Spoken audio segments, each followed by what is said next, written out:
بسم الله الرحمن الرحيم وقالوا كونوا هودا أو نصارى تهتدوا قل بل ملة إبراهيم حنيفا وما كان من المشركين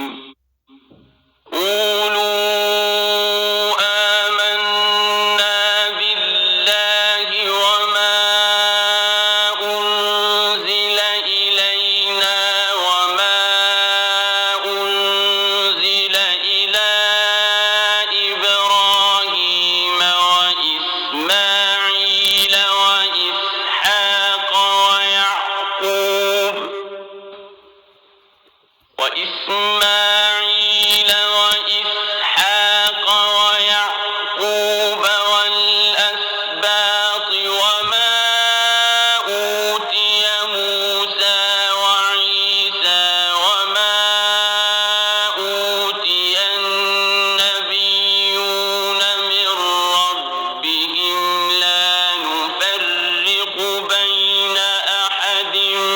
وما أوتي موسى وعيسى وما أوتي النبيون من ربهم لا نفرق بين أحد منهم ونحن له مسلمون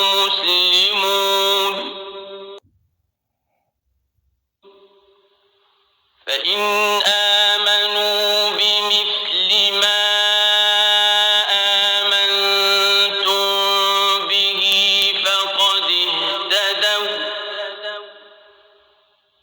وإن تولوا فإنما هم في شقاق. أعوذ بالله السميع العليم من الشيطان الرجيم. بسم الله الرحمن الرحيم. الحمد لله رب العالمين وبه نستعين وصلى الله على سيدنا محمد وأطهاره الطاهرين وعلى الله دائم أجمعين من الآن إلى قيام يوم الدين آمين رب العالمين. صلى الله عليك يا أبا عبد الله، صلى الله عليك يا أبا عبد الله، صلى الله عليك يا أبا عبد الله وعلى الله قاتليك. قال الله العظيم في كتاب الحكيم بعد أعوذ بالله السميع العليم من الشيطان الرجيم. بسم الله الرحمن الرحيم. وقالوا كونوا هودا ونصارى تهتدوا قل بل ملة إبراهيم حنيفا وما كان من المشركين قولوا آمنا بالله وما أنزل إلينا وما أنزل إلى إبراهيم وإسماعيل وإسحاق ويعقوب والأسباط وما أوتي موسى وعيسى وما أوتي نبينا من ربهم لا نفرق بين أحد منهم ونحن له مسلمون فإن آمنوا بمثله ما آمنت به فقد اهتدى وإن تولوا فإنما هم في شقاق سيكفيكهم الله وهو السميع العليم. صدق الله العلي العظيم. Allah subhanahu wa ta'ala nous dit dans le Saint-Coran, dans le Surat al-Baqarah, versets 135 à 137, les gens du livre dirent « Devenez juifs ou chrétiens, et vous serez guidés. » Dit ces religions, là c'est une paraphrase, donc je vais rester dans la traduction. Dit non, plutôt suivez la religion d'Ibrahim en croyant sincère. Il n'était point de ceux qui donnent des associés. Dites, nous croyons en Allah, en ce qui nous a été descendu, ce qui a été descendu à Ibrahim, Ismaïl, Isaac, Jacob, et aux prophètes des tribus. Et à ce qui a été donné, et aux tribus, à ce qui a été donné à Moussa et à Issa, et à ce qui a été donné aux prophètes venant de leur Seigneur, nous ne faisons pas de différence entre aucun d'eux, et nous lui sommes soumis.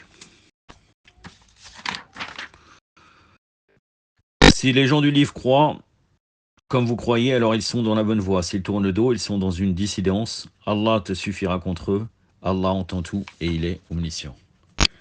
Donc la suite du tafsir. Là, je vous avoue que j'ai rien trouvé de particulier à rajouter. D'habitude, je rajoute quelque chose. Mais il reste quand même que le Mufassir là a commenté. Il a rajouté quelque chose. Donc je pense que ça sera suffisant pour avoir une partie du tafsir de ces trois nobles versets. Donc la circonstance de la révélation, là, ça nous vient de Majma al-Bayan, donc le tafsir chiite, mais qui est beaucoup influencé qui prend souvent l'opinion des Mukhalifines, le volume 1, page 216. On a rapporté d'Ibn Abbas au sujet de la circonstance de révélation de ce verset. Quelques savants juifs et chrétiens de Najran discutaient avec les musulmans. Chaque groupe déclarait être meilleur tout en rejetant l'autre. Les juifs disaient « Moussa, alayhi wa afdallah salat ala Muhammad wa ali Muhammad, notre prophète fait partie des grands prophètes et notre livre, la Torah, est le meilleur des livres. » Les chrétiens tenaient les mêmes propos en disant que le Messie est le meilleur guide et l'Évangile le meilleur livre. Chacun des suiveurs de ces deux religions appelait les musulmans vers leur rang. C'est alors que les versets ci-dessus furent révélés en guise de réponse. Donc le commentaire, donc il y a un chapitre, seuls nous sommes dans la vérité, seuls nous sommes dans la vérité. Le culte de soi et l'égocentrisme font généralement en sorte que l'homme ne voit la vérité que de son côté et estime que tout le reste est faux. Ainsi, il s'évertue à vouloir amener les autres vers sa doctrine. En effet, le Saint-Coran dit dans le premier verset, donc là il va paraphraser les versets comme à son habitude. Les gens le livrent dire, devenez juifs ou chrétiens afin de trouver le droit chemin. Dis-leur que leur religion altérée ne peut jamais guider l'homme et qu'on ne peut trouver le droit chemin qu'en suivant la religion pure d'Ibrahim, qui n'a jamais été des idolâtres. La vraie religiosité consiste à suivre la religion monothéiste pure, un monothéisme jamais altéré par l'idolâtrie. L'élément le plus important qui permet de distinguer une religion pure d'une religion égarée porte sur le respect total de l'unicité. L'islam nous enseigne de ne pas faire de différence entre les prophètes, de respecter la religion qu'ils ont prêchée. En effet, les principes de la religion authentique sont identiques. Moussa alayhi salam et Jésus, Isa alayhi salam, suivaient également la religion monothéiste, dénuée de toute idolâtrie. Pure, bien que leur religion ait été altérée par leurs adeptes après et mélangée au culte des idoles. Donc ça ne veut pas dire que, à travers ces déclarations-là, on veut dire comme quoi vous pouvez suivre la religion de Moussa alayhi salam ou de Isa, donc la religion actuelle qu'on parlerait du judaïsme ou du christianisme. C'est-à-dire qu'en vérité, on revient toujours à l'islam. Et donc il n'y a rien de contradictoire au fait qu'aujourd'hui, nous devons suivre la religion céleste, l'islam, dans l'accomplissement de nos obligations, une religion révélée à cette époque de la part d'Allah. Le verset suivant ordonne aux musulmans de dire à leur adversaire, nous croyons à Allah, à ce qui a été révélé par lui, nous croyons ce qui a été révélé à Ibrahim, Ismaël, Isaac, Jacob et les prophètes des enfants d'Israël. Et il en est de même pour ce qui a été révélé par Allah, à Moussa, Isa et d'autres prophètes.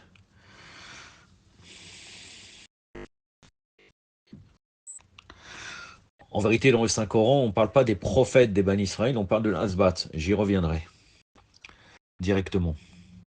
Donc nous faisons aucune différence entre les messagers, nous sommes soumis aux ordres d'Allah. Faire valoir l'idée de la race supérieure et le culte de soi ne poussera jamais à accepter certains prophètes et à rejeter d'autres. Car en effet, ils sont tous les enseignements venant de la part d'Allah à différentes époques dans le but de former et de guider l'homme. Ils ont poursuivi un même but, à savoir guider les gens sous l'ombre de l'unicité pure, faire valoir la vérité, la justice, bien que chacun d'eux se retrouve à un moment particulier de l'histoire avec différentes obligations et responsabilités. Ensuite, le Coran ajoute, ils croient en ces choses auxquelles vous avez cru, ils seront guidés. S'ils ne font pas intervenir le racisme et les choses de ce genre dans la religion, enfin le parti pris, le racisme c'est quand même un mot galvaudé par rapport à notre époque. Est-ce qu'on pouvait parler à l'époque de racisme? Ça, c'est un autre sujet. À l'époque des religions monothéistes ou des religions antérieures.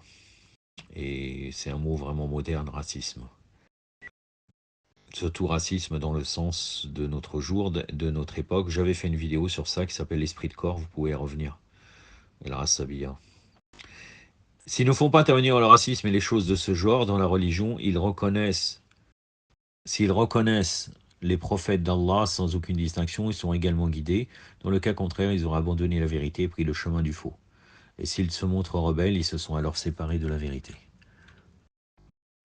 Maintenant, on va aller vers le mot shiqaq. Là, par exemple, dans le verset, ils sont dans une dissidence. Faina ma fi shiqaqin. Le mot shiqaq signifie à l'origine fissure, différent, guerre. Certains l'interprètent ici par kofr et d'autres tantôt par l'égarement, tantôt par les séparations de la vérité au profit du mensonge. Toutes ces définitions renvoient en fait à la même réalité. Certains commentateurs du Coran ont rapporté qu'après la révélation du verset précédent, parlant du Messie, les chrétiens dirent qu'il n'était pas comme les autres prophètes. Ils dirent qu'il était le fils de Dieu, le fils d'Allah. Na'udhu billah. C'est alors que le dernier verset fut révélé afin de leur dire qu'ils étaient dans la mécréance et la scission. Donc ça c'est dans Majma al-Bayan, le volume 1, page 218. À la fin, Allah révèle un autre verset pour réchauffer le cœur des musulmans. Dites, Allah les empêche de faire quoi que ce soit sur vous, il entend et il sait tout. Allah comprend ce qu'ils disent et sait parfaitement ce qu'ils complotent.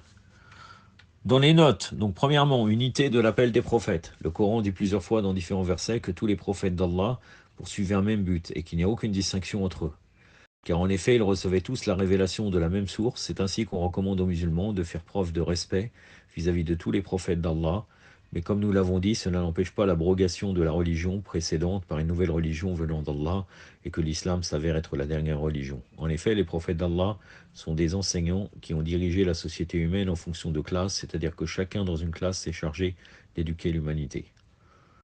Il est clair que dès que l'étape d'enseignement d'un prophète s'arrête, l'autre prophète vient prendre le relais et élève le niveau de la classe. C'est pour cette raison que l'humanité doit s'accrocher et exécuter la dernière phase d'accomplissement de ces enseignements amorcés depuis très longtemps. Cela ne signifie pas que les autres prophètes n'étaient pas dans la voie de la vérité. Donc il y a une graduation. Et après on arrive au parachèvement de la charia qui arrive au moment de Radir-Khum. Aujourd'hui j'ai parachevé pour vous votre religion. J'agrée l'islam comme religion. Et le parachèvement a eu lieu à travers la nomination de l'imam Ali alayhi salam pour le wilaya. Deuxièmement, qui étaient les asbat? Sibt ou selon sous la forme hifz, sabt sous la forme sabd, et insibat à l'origine signifie étendre et reprendre facilement une chose. Cela fait parfois allusion à l'arbre, sabt sous la forme sabd, car les branches de cet arbre se déploient aisément. On désigne les enfants et les différentes ramifications d'une famille par sabd, et lorsqu'on dit asbat, c'est par rapport au fait que ces générations se déploient de part et d'autre. Quand on parle d'asbat, on fait allusion aux différentes ramifications du début des enfants d'Israël, ou alors les enfants issus des 12 enfants de Yaqub, alayhi salam. Comme il y avait des prophètes parmi eux, on les énumère comme ceux qui ont reçu les versets d'Allah. Donc quand on parle des tribus ici, on fait allusion aux tribus des enfants d'Israël ou aux tribus issues des enfants de Yaqub, parmi lesquels il y avait des prophètes et non les propres enfants de Yaqub, alayhi salam. Ainsi, on pourrait prétendre qu'ils ne méritaient pas tous d'être des prophètes. Pourquoi? Parce qu'ils avaient commis le péché sur leur frère Youssouf alayhi salam. Mais là, El Asbat, dans le verset concerné, il nous est enjoigné de dire que nous croyons au Asbat, à ce qui a été donné aux prophètes venant de leur Seigneur, et aux tribus. Donc ça, c'est les prophètes des tribus. Il ne faut pas tout confondre. Hanif maintenant, troisièmement. Hanif vient de Hanafa, ce qui signifie aspirer à quitter l'égarement pour le droit chemin. Or, Janafi, qui est le contraire du terme, signifie plutôt dévier la vérité pour aller vers l'égarement. Étant donné que les suiveurs de la religion monothéiste évitent tout ce qui frise l'idolâtrie et tendent vers ce qui est le monothéisme, on les désigne par Hanif. C'est également pour cette raison qu'on donne l'insignification de droit et direct à Hanif. Raison pour laquelle les interprétations que les commentateurs ont données à ce terme Hanif, comme par exemple pèlerinage d'Allah, suivre la vérité, suivre Ibrahim alayhi salam, la morale, la pratique, vont toutes dans ce sens et chacun constitue l'un des cas significatifs de l'expression Hanif. Bien entendu, il faut quand même prendre en compte que dans le terme Hanif, tous les prophètes étaient sur la wilaya. Donc il y a aussi le terme, l'expression. Donc dans le Hanif, il y a le wilaya de l'imam Ali alayhi salam et des imams alayhi salam. Voilà, vous voyez qu'il a commenté, il a quand même ajouté quelque chose. Ça m'a permis en ayant recherché, maintenant j'avais peut-être une phrase à dire, mais je ne l'ai pas préparée, donc je vais m'abstenir. Mais ça aurait été dans le même sens que ce qui a été dit, donc ça va. On peut dire que c'est suffisant. Wa sallallahu ala Muhammadin wa wassalamu alaikum wa rahmatullah.